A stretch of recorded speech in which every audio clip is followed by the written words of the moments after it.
दोस्तों, आपने मौत का कुआं, जिसे वॉल ऑफ डेथ कहते हैं, इसे तो जरूर देखा होगा।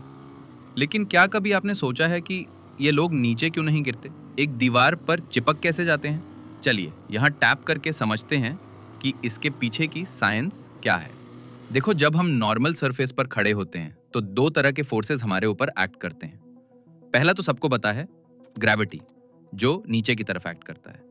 और दूसरा होता है नॉर्मल फोर्स, जो जमीन हमारे ऊपर लगाती है, जो सरफेस के बिल्कुल परपेंडिकुलर यानी ऊपर की तरफ एक्ट करता है। इस नॉर्मल फोर्स को आप इस तरीके से समझ सकते हो, जब आप जोर से बॉल किसी दीवार पर मारते हो तो दीवार भी उतनी ही फोर्स से बॉल को आपकी तरफ फेंकती है, इसलिए वो बॉल वापस लौट आता है। अब जब हम वॉल ऑफ डेथ पर चक्कर लगा रहे होते हैं तो हमारे ऊपर तीन फोर्सेस एक्ट करते हैं। एक तो ग्रेविटी, जो नीचे की तरफ एक्ट करती है।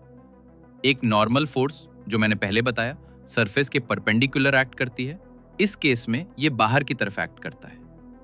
और एक होता है फ्रिक्शनल फोर्स, जो गाड़ी और सरफेस के बीच के फ्रिक्शन की वजह से होता है, जो सरफेस के अपवर्ड डायरेक्शन में एक्ट करता है।